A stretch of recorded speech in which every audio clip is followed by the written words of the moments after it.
माघ महीने की अमावस्या को मौनी अमावस्या और माघी अमावस्या के नाम से जाना जाता है। इस दिन मौन व्रत का पालन किया जाता है, इसलिए ही इसे मौनी अमावस्या कहते हैं।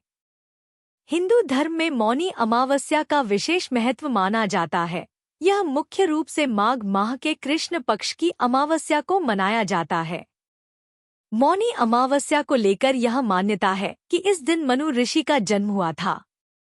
साथ ही यह भी माना जाता है कि इस दिन गंगा के जल में देवी देवताओं का वास होता है, इसलिए मौनी अमावस को गंगाजल में स्नान करना बहुत ही शुभ माना जाता है।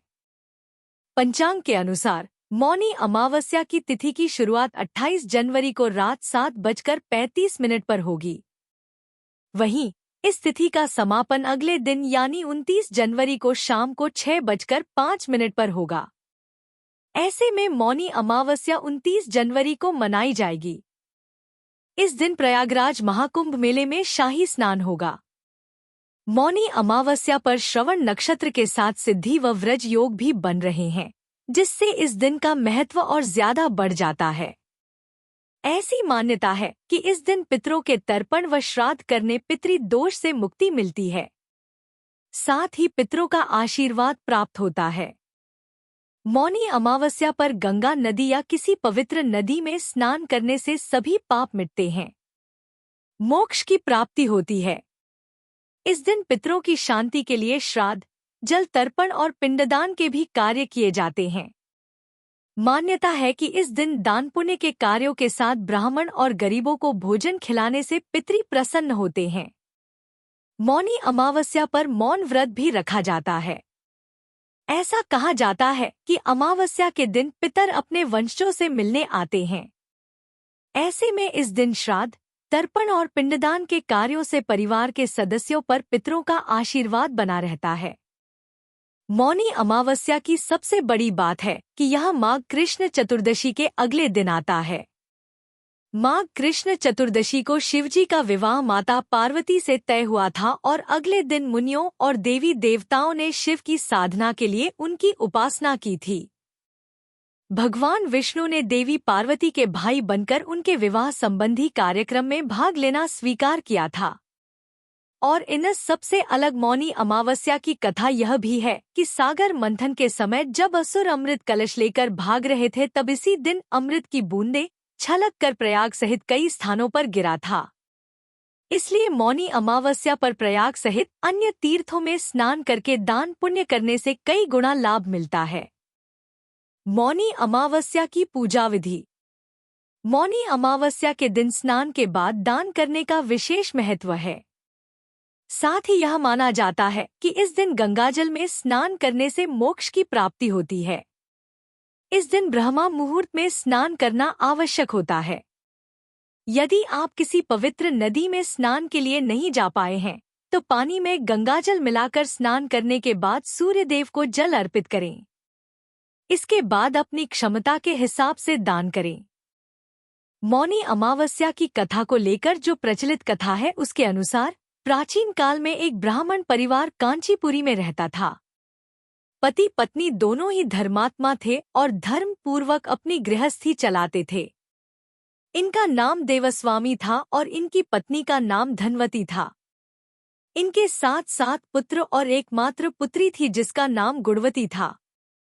जब गणवती सयानी हुई और तो देवस्वामी से धनवती ने कहा कि पुत्री के विवाह के लिए अब वर देखना चाहिए। ब्राह्मण ने अपने छोटे पुत्र को बहन गुणवती की कुंडली दी और कहा कि ज्योतिषी से इनकी कुंडली दिखवा लाओ, जिससे गुणवती के विवाह की बात आगे चले। ज्योतिषी को कन्या की कुंडली दिखाई। उसने बताया कि विवाह होते ही कन्या विधवा हो जाएगी। ज्योतिषी की यह बात जब ब्राह्मण परिवार को मालूम हुई तो वह बहुत दुखी हो गया और इसका उपाय पूछा। ज्योतिषी ने बताया कि हे ब्राह्मण, सिंहल द्वीप में एक पतिव्रता महिला रहती है जिसका नाम सोमा धोबिन है। यदि कन्या की शादी से पहले सोमा आपके घर आकर पूजन करे और अपना आशीर्वाद दे तो यह दोष दूर हो जाएगा। ब्राह्मण ने अपनी पुत्री गुणवती को अपने सबसे छोटे पुत्र के साथ सिंहल द्वीप भेज दिया। दोनों भाई बहन सागर किनारे पहुंचकर उसे पार करने के बारे में विचार करने लगे।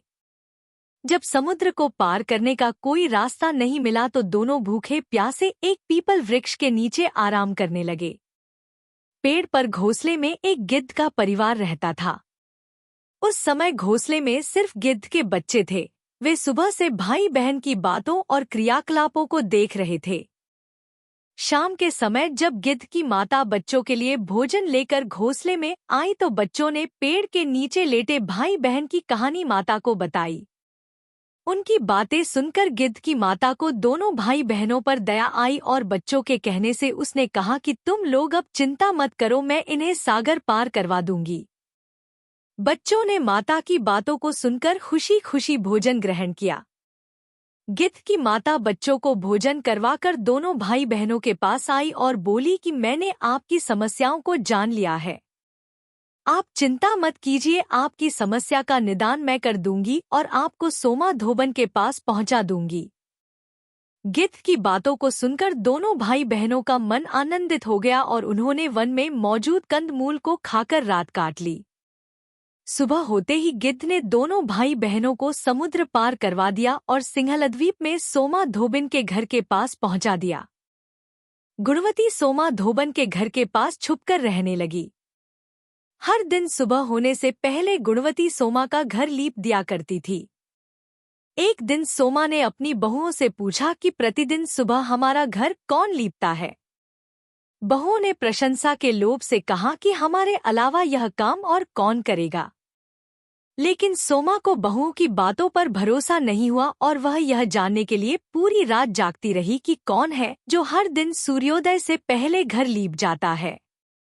सोमा ने देखा कि एक कन्या उसके आंगन में आई और आंगन लीपने लगी।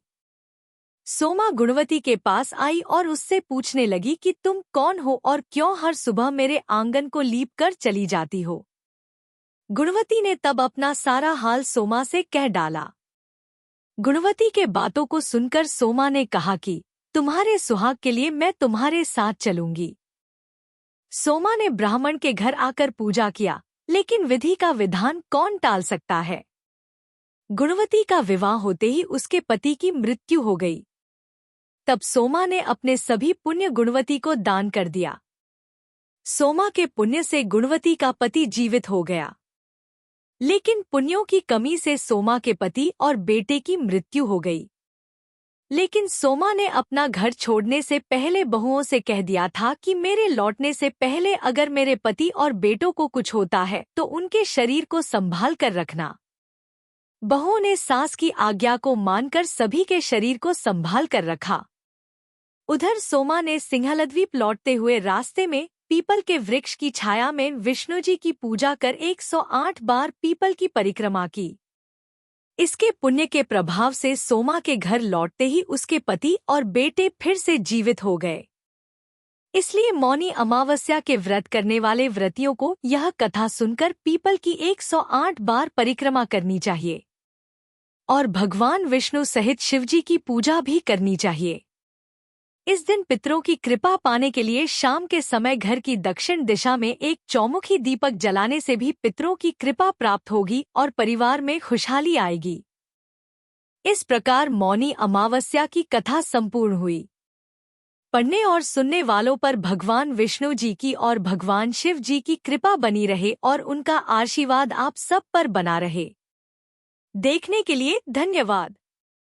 अगर आपको हमारी यह कोशिश पसंद आई हो तो कृपया लाइक, कमेंट और सब्सक्राइब जरूर करें। नई वीडियो के लिए बेल आइकन दबाना न भूलें।